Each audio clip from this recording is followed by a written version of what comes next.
What's up, boys and girls? Welcome to the brand new episode. Again, big old turboed 1FZ-FE series. So it's once again been quite a long time since the last episode. So it was quite a big wait for the radiator to get made by PWR. That was a bit of a pain. We were told it was in stock, but it actually had to get made. So it took a number of weeks. So we finally got the radiator back. But until we had the radiator, there were a few other things that we had to sort out with the owner as well, as far as getting front end components together so that we could actually finish off the car, as far as actually doing the intake pipe work and stuff like that. So we needed the front bar, which we didn't have. We needed like the transcooler and stuff, which we didn't have. And the owner works away like FIFO, so it was a bit of a process to try and get a lot of these things together so that we had all the components for the front end that we needed, so that we could ensure that when we routed the intake piping and stuff like that, nothing was going to be in the way. So it's been a bit of a delay, but we're here, we're back into it now. I'll just give you a bit of a walk around, a quick update. For those of you who have been around for a while, you'll know that my partner's been meaning to have an operation for quite a few months. We've been getting screwed around by Queensland Health. It's been a nightmare, but she's finally had that operation. So unfortunately I'm in and out because I've got to be at home to look after the young fella for the next couple of weeks while she's recovering. She's not allowed to lift him up because he's too chunky. But I'll just keep on trying to give you little updates as we go through the finishing off of the process of the build, and I'll try and make sure I'm here for dyno day so that we can definitely see what sort of results we're going to get. But anyway, we'll go through a bit of a process of all the things we're going to need to be looking at. Anyway guys, sorry it all looks like a bit of a mess at the moment. It looks messy, but it's getting pretty close actually. So we've got our new injectors in. We've repinned the injector loom. We had to order all the new broken sensors that were broken from when it was getting pulled out of the car. Most of the temp sensors in the head and stuff were all damaged. The wiring was damaged, the plugs was damaged. Most of the sensors were actually damaged. So we had to pretty much sort of get in the car and start laying the loom back into it to try and figure out exactly what was what and what we needed to get. But we've pretty much got all that sorted now. The loom's, for the most part, pretty well sorted. It just has to be laid in and plugged in now. Been all dummied up and stuff. It's all there. So we've got our new injectors. Been repinned the US car, which is awesome. We've been using the stock radiator for now just to dummy things up and fab things up, which is awesome. So that's all good. That's our new PWR radiator over there in that box. So that's going to be awesome at keeping this thing nice and cool. So you can see we've got our new intercooler here ready to go. Rex has started to fab this up. He's starting to cut that out, figuring out where it's all going to be routed and how it's all going to go. So we decided just to go for the 450, not the 600. We have the 600 in our cruiser and we know how much of a pain it is to fit. So for this thing, the 450 is going to be plenty enough intercooler for what we want to do. And it's just a much nicer fit for the 80 series front end than the 600. So that, it looks pretty simple, right? But it actually took ages because you have to have the bar in to get the intercooler and stuff in. The bar is freaking heavy, and poor old Rex has had to pretty much be sorting this out on his own. So we've pretty much been craning it up and getting it in with the crane and that. But so much stuff was in the way. So much stuff had to be moved. Had to completely modify the entire bottom of the radiator. Cut off the mount posts, weld new mounts on it because the mount posts were in the way. One was in the way of the release for the winch, and one was in the way of the control box for the winch. So you know, there's heaps of the receiver dryer for the AC system was in the way of the intercooler piping, so that's got to be sort of moved around a bit. Basically, yeah, that's right. Rex had to actually physically move the condenser back to make new brackets, and move that whole thing back so that he could fit the transcooler and then the intercooler in as well. So basically what I'm trying to say is it looks real simple. It looks like something that would be real easy, but it was an immense amount of work to actually get this together and get it sorted. So again though, the whole purpose is to try and simplify this thing. It is set up for touring. You don't want to be touring, have something go wrong with your water to air setup if you don't particularly need a water to air setup. It's just more complications than you need for such a thing like this. But anyway, pretty much on the home stretch with this, Rex is just now doing the actual pipe work. So we've got all the pipe work here. Got some nice shiny stainless to do all the pipe work out of, and yeah, then we can get the radiator in, the new one, and we can actually finally start getting this thing running. So this is pretty much the next development that we've made with this thing, which is going to be a bit of a pain and a lot of work and probably put us behind a bit as far as time goes, is this axle. So we were under the impression that it was just the axle seal was rooted. That's why the axle's been pulled out. Like when it came here, it had no axle. The axle was just in the back of the car. So there was a bit of just a miscommunication between the owner and us about what was actually wrong with it and what needed to be done. What we actually found was that it's actually not just a broken seal. It's actually done the old classic 80 series thing where they shear the bolts on the axle and twist the axle. So it's actually ruined the hub as well. So we not only need a new axle for this thing, we actually need a new hub too, which has been proving to be a bit of a pain to try and get hold of one, something that's decent and well priced. So that's been the biggest thing at the moment with this. It's another thing we need to look at doing. So it's not really that big of a deal. It's just one of those things that we didn't know was needing to be done until quite recently in the build. That's another thing we've got to look at doing. So Rex has actually just informed me that the new hub is on the way, so he's ordered it, so that's awesome. So anyway, hopefully this thing should be coming to a bit of a close towards the end of this week. Should hopefully be starting looking at hitting the rollers after all this time. So we've also got some spicy new wheels and tires to put on it after it's tuned. Can't dyno it on them, but this thing's going to be a staunch looking rig. It's going to be awesome. We've also got like all these new lights and grill and stuff that the owner bought. They look awesome, but it is just, you know, your cheap eBay stuff. As awesome as they look, it doesn't fit very well. It's been a real pain to try and get it to fit. So that's on the other thing as well. Just trying to work with that stuff. Have you got shocks in the back yet? No, all that stuff's here. It's all here? Yeah, okay. So we're still going to put the new shocks in the back, which we've got here as well, because it didn't have shocks in the back. Got new axle, seals and bearings to go in as well, because that was what I thought was wrong with that side. So now it'll get new. Yeah, so did you just order ones for both sides? Yeah. Yeah. Yep. Yeah, which were not cheap. They were like friggin' $800. Yeah, no worries.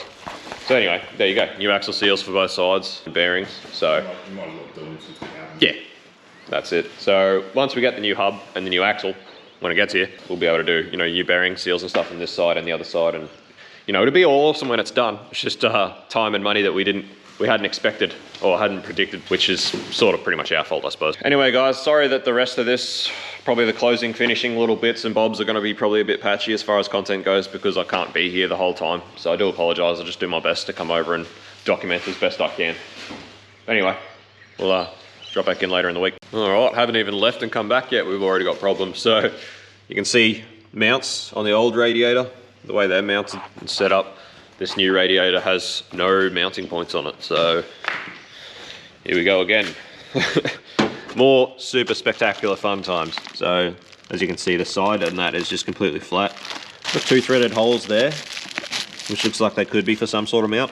But if you look at the holes on the side of the radiator, which bolt the side plates to it, they're offset. They're not horizontal.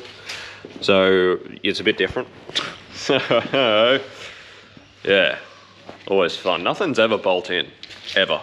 Anyway, we'll pull these side plates off this old radiator.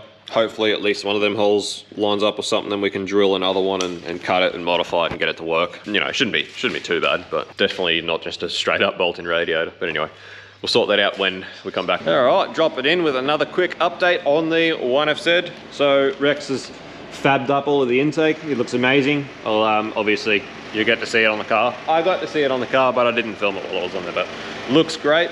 So today, pretty much the whole day has been spent trying to get this radiator to work. What we've worked out is that it is the wrong radiator.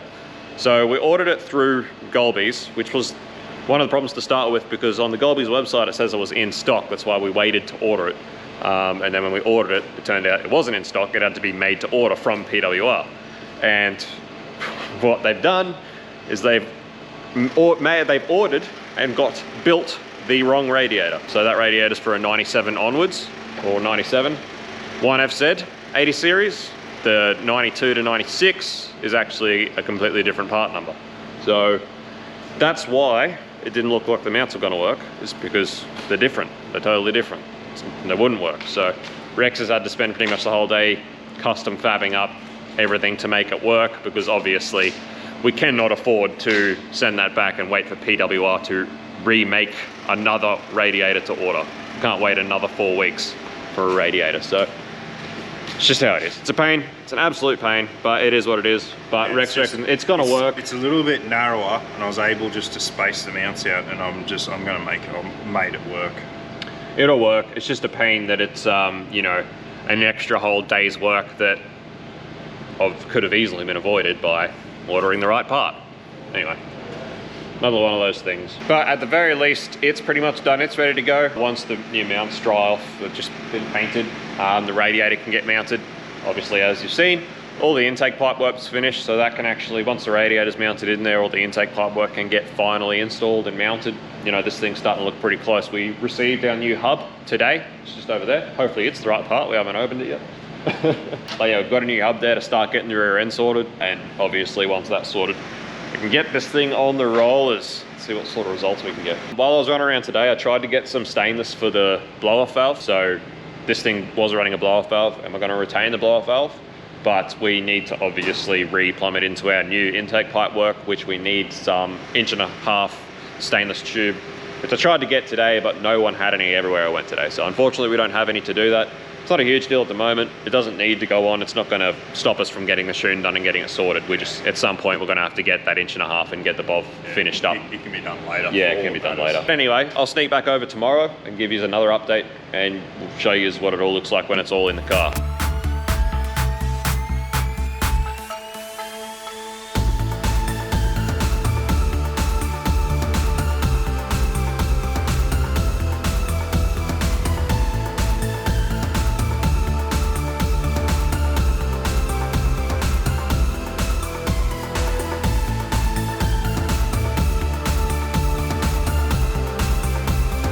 So there you have it, guys. That is the new intake setup, very much simplified over the old setup. With a simple air-to-air intercooler kit. Everything still fits, bar still fits, winch still fits.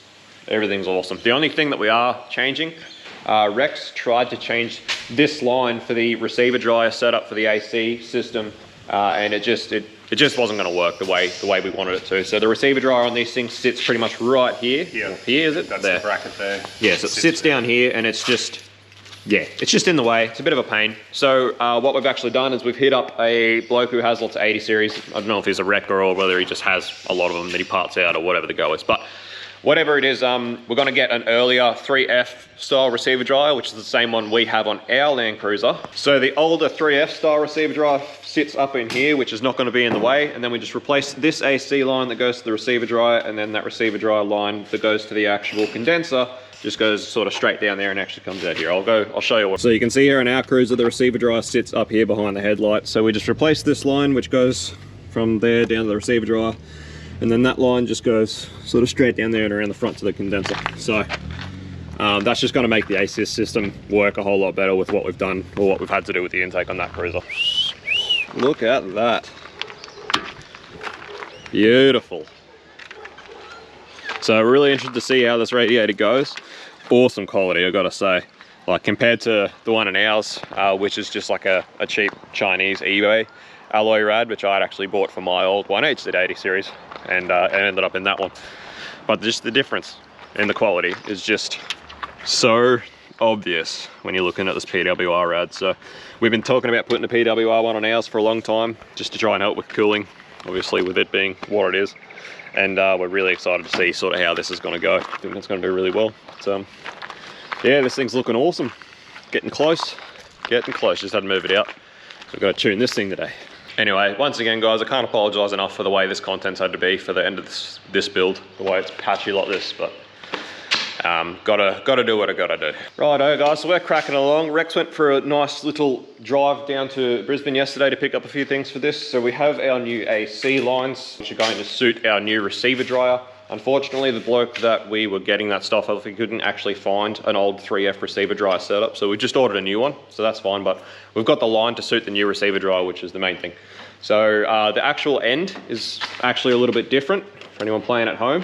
So we do have to get it modified. We're gonna have to cut, it's this end, is it? Yeah, so there. So we're gonna have to cut this end off the old line and braze it onto the new one, so it is a little bit different. You know, the other option is, you know, get a new condenser, but then you're looking at the possibility of both ends being wrong. But anyway, just to braze up one line and get it sorted, it's not too big of a deal. That's pretty awesome, and it's, you know, obviously worth it to have a front end that's all working and functional and fitting and, you know, does everything nice. So as well as that, Rex from the same bloke got a new axle, which appears to be the correct axle, which is awesome. So we've got our axle now, we've got our new hub. We're dangerously close to hitting the key in this thing. Probably tomorrow, once we finish off these water lines and stuff like that, we should be ready to hit the key, which is awesome. Yeah, it'll be done this arbo, just need fluids, just a few bits and pieces. After all this time, we're gonna hear this puppy run. I'm excited. We're actually just looking and discussing, we're not too stoked on the actual design of this airbox in here. So the filter goes in and sits like that. As you can see, you got your intake from the snorkel here, filter, and then your intake down to the turbo there. We don't like the way that the filters, this filter should have been swapped. It should have been that way, because that way, the way it is now, if there's a leak around the lid, it's coming in after the filter, so it's not getting filtered. If it was flipped that way, and your PCVs and stuff were over sort of around somewhere else, you know, if there was a leak, air coming through the lid or something, it would actually be filtered air and everything would be filtered properly. So we're not too stoked about the design of this airbox, but it is what it is. Fabbing up a whole new airbox like that is probably a little bit out of our depths as far as fabrication goes, to do it nicely and I suppose effectively for time. Skills. Yeah, Rex is disagreeing. He's saying it would take us a long time, but he reckons he could do it. But we just don't have the time. I personally, I would make it an absolute abortion of an airbox for sure. I'm not as good on the TIG as I wish I was. Yeah, give yourself a bit more credit. Yeah, I don't know. This worked though, some of Rex's stuff. Ooh. So we've got all T-bolt everything. And as little pieces of intake as possible, as little as we need, which is 4. So, yeah. Rex was actually just having a look inside as well, and the battery terminals are gone. Like the cables are there, but the battery terminals are gone.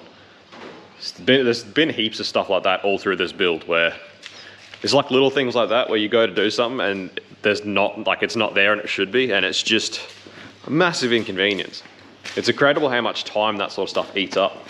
All that little things, those little things you got to do, things like the sensors in the head that were broken, things like that, going to battery terminals and they're being gone. Like, then you got to order that stuff, try and get it here and stuff like that. It's just little things like that eat up so much time. But anyway, it is what it is. So this is another thing that sort of, you know, when it came to us, we didn't realize, and we only found when we started hunting around for stuff. So the original radiator was unusable because it had been split. You could see I showed you that in the episode back then. Big split in the bottom tank of the radiator. What that actually was is whoever pulled the radiator out just went at the shroud and stuff with a grinder. So yeah, whoever actually pulled the rad out when they went and pulled all this apart, just went ham at the shroud. They cut the top of it. We've had to actually patch this up. Rex made this to patch it up, and it was the same at the bottom. So we actually figured out, then it made a bit of sense that you could see where the bottom of the shroud had just been cut with a grinder and they just nicked the bottom tank of the rad. So that's why the rad was unusable, which is sort of why we had to wait until this showed up to get to where we are. But anyway, you get that. So just a few roadblocks in there that we weren't expecting when we took on the job, because, well, you don't normally expect something like that when you take on something like this. But anyway, again, sorted now. It's all gonna work. Happy that this shroud actually fits this radiator, considering it's not, you know, the 100% correct radiator. It actually fits up pretty well. So all is well and good in the world.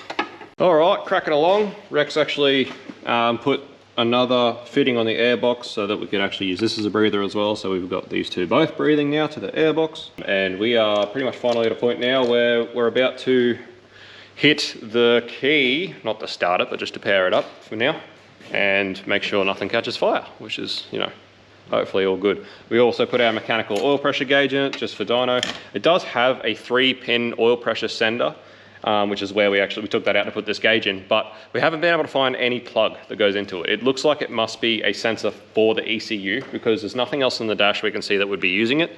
So we'll have a look when we get into the ECU and, you know, see what's in there, see if they have any oil pressure engine protection related things, but we haven't been able to find in the loom any plug that actually fits the sensor. So it's got us a bit confused. So we thought we'd chuck the mechanical one in it, obviously, for now, for startup, to make sure everything's gonna be Mickey Mouse. But Rex has gone and put all the fluids in it. We've got water in the rad, it's full of oil. So power it up, do a bit of mucking around, and then we should be ready to hit the key and hopefully make some noise. Yeah, this afternoon we should be right. So I've just tried to find any random wires that I could find that we don't know what they are or what they do, and just keep them out away from everything. All the light wiring's just dangling. It should be okay. Might grab a test lamp so that you go poking and prodding a few things when you turn it on. The main earth's on, that's the really important one, and all the earths that I could find are bolted up, so that's the important ones to not fry anything. And we'll see how we go, because again, we didn't pull this apart, so I don't know much about any of this wiring, so we just need to be... It's hard, like so much of this wiring has to do with what's actually inside as far as the touring setup. A lot of it's not actually anything to do with the running gear. It's really hard to distinguish what's what. It's very, very busy, as you can see. But we've done our best, and from what we can tell, everything on the engine's hooked up. Yep, So that should be what we need to run it. The key's off. Right. Ready? Yep. Right, it's on the terminals. All right. Well, nothing's on fire yet, so. Yep. So we've got power. We've got power, so it is working. Okay, next one is... Key on. Oh, actually, hang on. I've got to hook up. There's actually all that stuff in the dash. This is what I was saying about it. All that stuff in the dash powered by a separate cable. Oh, right. All the stuff under the center console. Yep. So far, so good in here.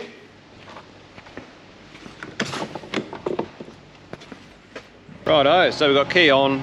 Everything seems to be working all right. Into the ECU, which is nice. We're in here having a poke around now. Rex had a poke around on the e-boost, and yeah, it's not. Some wild settings in there. Some wild settings in the e-boost, so that might be a little bit of the reason why this thing might explain a little bit what happened to it. But anyway, hey. So we're just going to do a reset on the e-boost and start again because it was just all over the place. So just having a poke around the ECU. It actually all looks quite good. Whoever set it up did very similar to what we do. The ignition map looks a bit weird. There's a few weird lumps in it, but it's fairly conservative though. Alright. Oh yeah, CompuShift's on. So that's our gearbox control. Excellent. What was going on is that it's just this double battery setup. So this setup has two. It's set up for twin batteries. Yep. And these here are labelled main and house. I assume that main would run the engine, CompuShift and all that stuff. Yeah, okay. But all that stuff in the center console is actually run off that house. Yeah, cable, right. Which isn't hooked up. That's why we had no CompuShift and stuff. So it's all sweet. All sweet. You saved that I can turn that ignition back off? Yeah, I've saved that. That's all good. But they had no engine protection enabled, so they obviously weren't using that oil pressure. So it must have been for something else. We're not sure. Not too sure. So, but there's no inputs for it in the ECU. We must have been using it for that. So it's a mystery to us. But anyway, apart from that, it all looks pretty good. So we did notice that intake air temp in the ECU was all funny. We found there is a problem where they've taped up the plug at the wiring up at the plug is actually not right.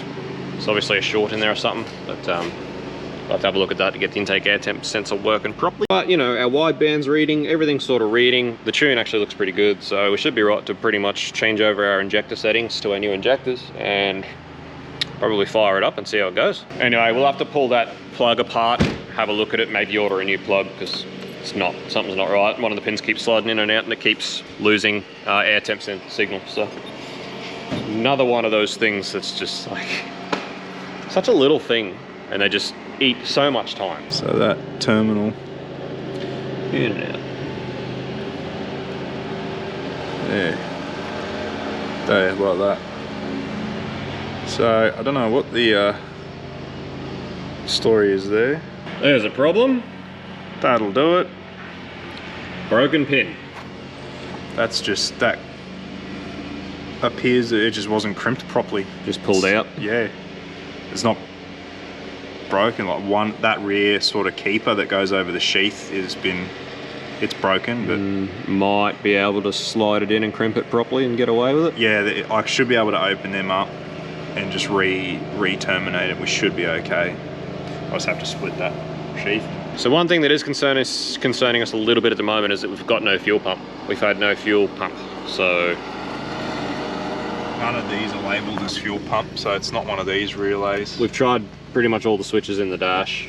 Doesn't seem to be a switch for it. That being said, I've only hit the switch while the ignition was on. After it would have already primed, so it should be controlled just by the ECU. So yeah, it's just a matter of whether they've got an external kill switch, which is something I would do.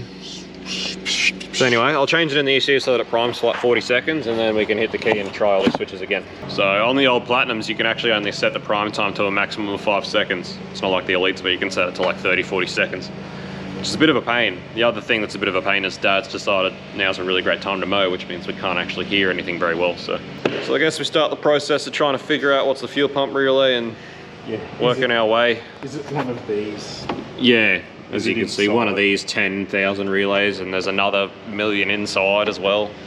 It's the stuff that's real hard with things like this, but anyway.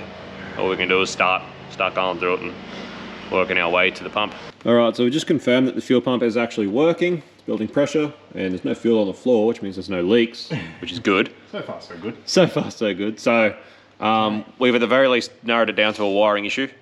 We've tested the ECU. It's definitely triggering. The output for the ECU is triggering the negative switch. So now it's just a matter of trying to figure out what the hell is going on. All right, guys, so we figured out what was going on. So we started trying to trace where the actual trigger from the ECU was going to go. When we started pulling stuff out, we found the stock ECU still in there. So obviously, well, yeah, it's evident now that this is actually a bit of a piggyback setup. It's not running solely on the Platinum Sport 2000.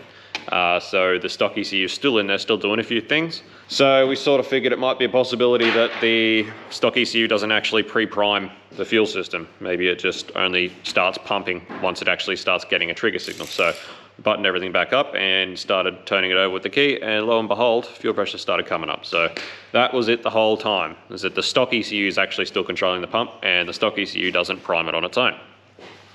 So it was a big old waste of time, which is good fun. But anyway, that being said, that was one of the last things we're waiting on. So we're going to disconnect the fuel pump relay, pull that out so there's no fuel. So it's been a long day. And set our base timing, get that right, and then we can look at hitting the key.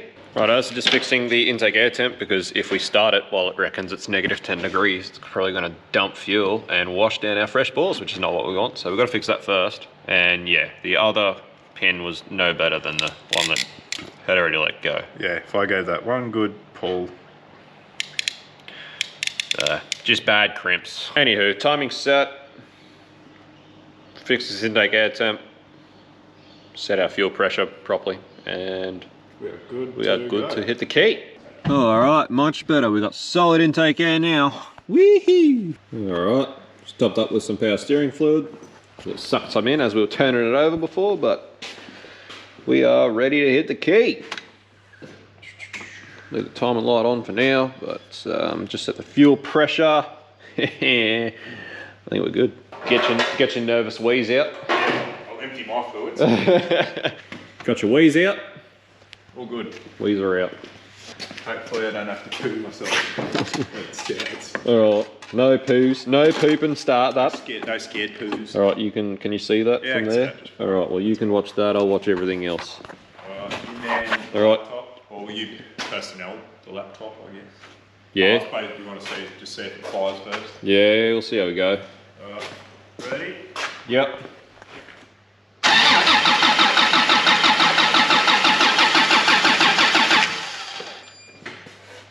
Oh, we should probably put the fuel pressure. Yeah, I was going to say we put the fuel pressure. Yeah, we should probably put that back in, eh? Ah. Where did you actually put the relay? Yeah. That's definitely going to help. Fuel pressure relay. Yep. Alright, so now we're going to have some fuel pressure. Alright, ready? Yep. Ooh.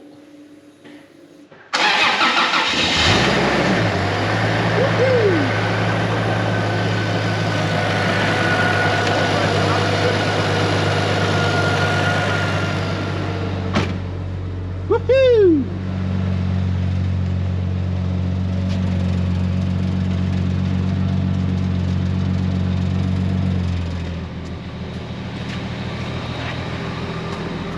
Just running fairly lean. Fairly lean. That's all right. That's all right for startup. That's all right for startup. What sort of timing are we sitting at there? All right, what a nice time, yeah? Finally hearing this thing run after all this time.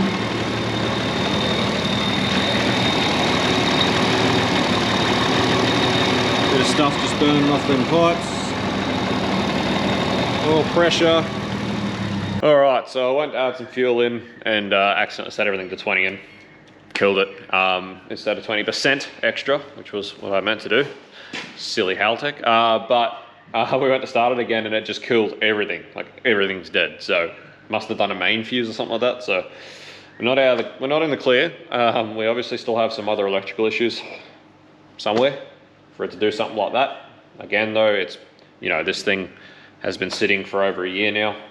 since, you know, the old motor let go. So we're gonna have a few things to sort out, a few teething issues and stuff like that, but it is really nice to finally hear this thing run after so long.